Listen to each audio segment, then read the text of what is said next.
네, 안녕하십니까. 김수인입니다.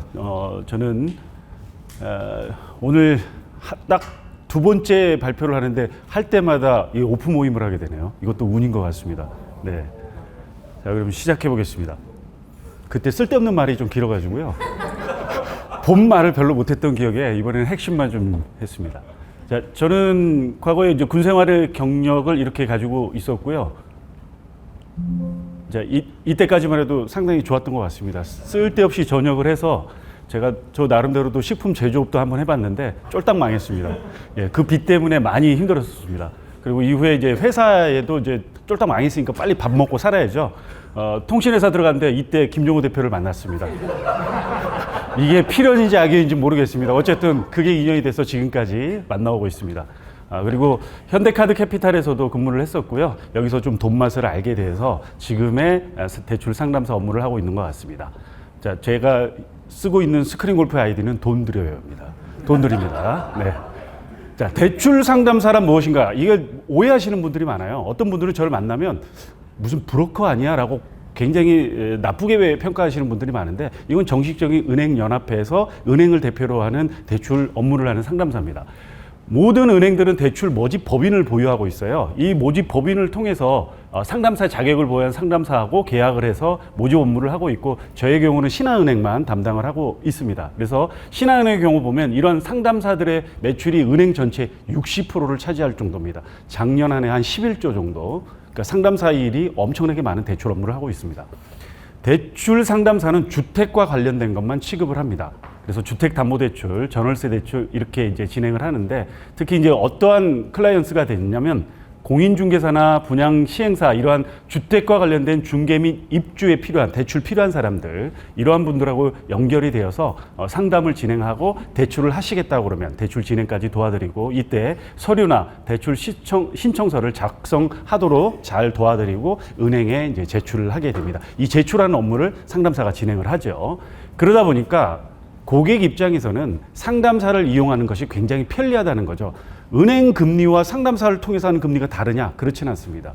똑같습니다. 단 은행을 방문하지 않고 대출 가능 여부를 쉽게 판단을 하고 또 상담을 해갖고 대출 진행 시에는 서류 안내를 드려서 직접 찾아가서 대출 서류 작성을 하게끔 도와드리고 그리고 그러한 시간과 장소들을 고객에게 맞춰 드립니다. 그러다 보니까 고객은 내가 은행 직접 찾아가서 대출이 되는지 안 되는지 상담도 들어야지 간신히 상담을 끝나고 나면 서류 준비해가지고 다시 찾아가야지 가서 서류를 줬더니 뭐가 뭐 부족하대지 몇 번을 왔다 갔다 하죠. 실제로 대출이 되느냐 안 되느냐는 심사가 끝날 때까지 알 수가 없습니다. 그런데 상담사를 통해서 하면은 어느 정도 90% 이상은 대출 진행 여부를 판가름하고 만나는 겁니다. 그래서 아예 은행까지 가지 않고도 상담사를 통해서 편하게 할 수 있다는 시간과 여러 가지 노력 등을 절약할 수 있습니다. 그래서 제가 취급하고 있는 것은 주택담보대출을 이제 중점적으로 하고 있는데 그 중에 아파트, 다세대, 단독, 다가구가 주택의 대상입니다. 오피스텔은 주택이 아니에요. 오피스를 가지고 계신 분들은 나는 무주택자다라고 생각하시면 됩니다. 그런데 대출을 할 때는 담보대출하고 똑같이 이루어집니다. 주택을 구입하는 담보대출이 있는데요. 주택을 구입할 때 현재 강남 3구를 제외하고 모든 주택의 시세의 70%까지 생애 최초는 80%까지 대출을 해드립니다. 주택의 시세는 KB 시세를 기준으로 하고요. KB 시세는 국민은행에서 하는 시세 평가 기준입니다. 그래서 KB 시세를 기준으로 하고 시세가 없는 경우는 감정으로 인해서 시세를 적용을 합니다.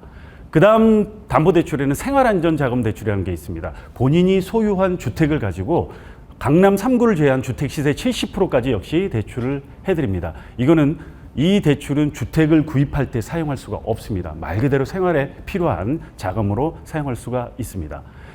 요즘 핫 이슈되고 있는 게 바로 이 부분이에요. 전세금 반환 대출. 최근에 들어서 역전세난이 심각해지면서 주택을 보유하신 분께 세를 주고 있는 이런 임대인들이 이제 세입자가 나가게 돼요. 그런데 추가적인 세입자를 못 구하거나 또는 구하긴 했는데 기존의 보증금보다 낮게 해줘야 계약이 되는 거죠. 그러면 반환 보증금을 돌려줘야 될 돈이 부족해서 대출을 받아야 되는 이런 상황 때문에 많은 지금 이슈가 되고 있습니다. 아마 8월 달부터 이게 굉장히 큰 이슈가 된다라고 그래서 정부에서 이러한 전세 태거자금 대출에 대해서 좀 대출을 완화해주는 발표가 엊그저께 실제로 있었습니다. 그래서 대출을 많이 해줄 수 있도록 한다는 건데 이게 왜 문제가 되냐면 소득이 있으신 분들은 문제가 안 돼요. 근로소득이나 사업소득 이렇게 명확하게 소득이 있으신 분은 문제 안 되는데 임대인들 중에 연세 드신 분들이 많아요. 소득 없는 사람들이 많죠. 이런 분들이 대출할 방법이 없어요. 연세 드신 분들 가끔 이런 얘기해요. 저랑 상담하다 보면 아니 내가 집을 가지고 있는데 이 집을 담보로 해서 대출하면 되는 거 아니야? 뭔 소득이 필요해? 라고 생각하시는 분들 아직도 굉장히 많으신데 그렇지 않습니다. 담보는 담보일 뿐이고요. 명확하게 소득이 있어야 됩니다. 자, 이런 집들에 대해서 제가 대출을 해드릴 수 있는데 이건 뭐 꿈에 있는 집인 것 같습니다. 자, 주택담보대출을 받으려면 제가 이제 소득이 명확하게 있어야 된다고 말씀을 드렸어요. 이렇게 근로소득이나 사업소득의 전년도 소득이 명확하게 있어야 되고요. 부부 합산 가능합니다. 그래서 소득의 보통 3.5배 정도 대출이 가능하고 다른 채무가 없을 때는 이렇게 가능은 한데 채무라는 것은 신용대출이나 마이너스 통장이나 자동차 할부나 이러한 대출이 가지고 있으면 특히 신용대출은 담보대출할 때 많이 깎아먹어요. 한도를 많이 깎아먹습니다. 그래서 이러한 대출이 다른 채무가 있다는 게 영향이 많이 주겠고요. 그 다음에 무소득자인 경우로 그럼 대출이 아예 안 되나요? 방법은 있습니다.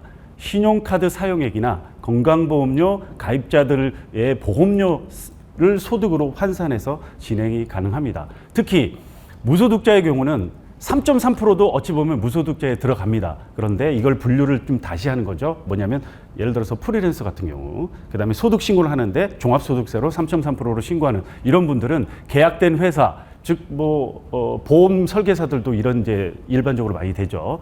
회사와 계약 증빙이 되는 위촉 계약서 이런 것들과 함께 2개년도 소득 금액 증명으로 해서 소득 인정이 가능은 합니다.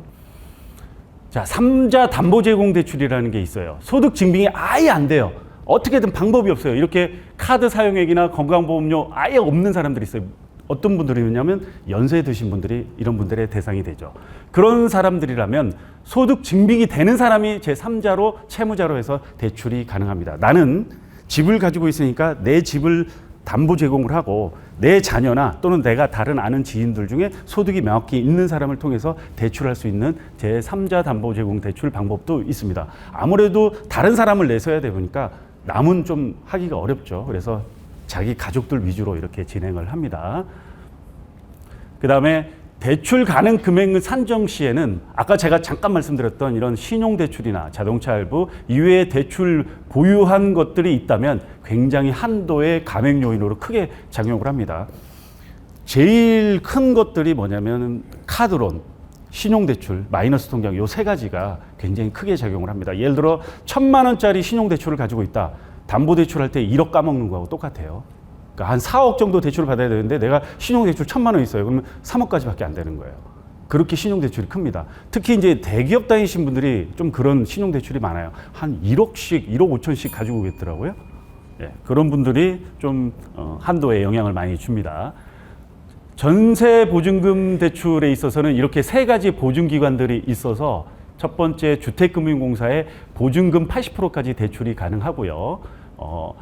최대 2억 2천까지 가능한 이런 전세 상품이 있고요. 그 다음에 주택도시보증공사 역시 보증금의 80%까지 대출이 가능한데 이거는 소득이 없어도 대출이 가능합니다. 중요한 건 신용 점수가 굉장히 좋아야 되고 최대 4억까지 가능한데 1주택자도 전세 대출 가능합니다. 마지막으로 서울보증보험이라는 게 있는데 이것도 80%까지 대출이 가능하고 다른 것들은 소득이 이렇게 있어야 되고 얘는 소득 없어도 되는데 이거는 카드 소득이나 건강보험료로도 소득으로 또 환산이 돼서 가능하고 5억까지 대출이 됩니다. 1주택자는 3억까지 되는 거죠. 그래서 이렇게 전세 대출에 대한 세 가지 상품들이 있기 때문에 그 대출이 필요한 사람들에게 맞춤 형식으로 여기에 맞는 것들을 선택을 해드립니다. 실제로 제가 우리 여기 계신 대표님들 중에도 전세 대출 받으신 분들이 있죠. 특히 제가 많이 해드린 게 바로 이걸로 많이 해드렸습니다. 왜냐하면 보험이 되는 상품이기 때문에 보험이라면 보증금을 임대인이 나중에 돌려주지 않는다거나 아파트가 경매로 넘어가면 바로 보험이 됩니다. 자, 오늘의 제가 준비한 선물은 뜨끈뜨끈한 여름철에 또 핫하게 한번 드셔야죠. 그래서 성화 해장국으로 준비를 했습니다. 네. 자, 제 피처는 마치겠고요. 혹시 궁금한 사항 있으시면 질문 있으시면 한 분 받겠습니다.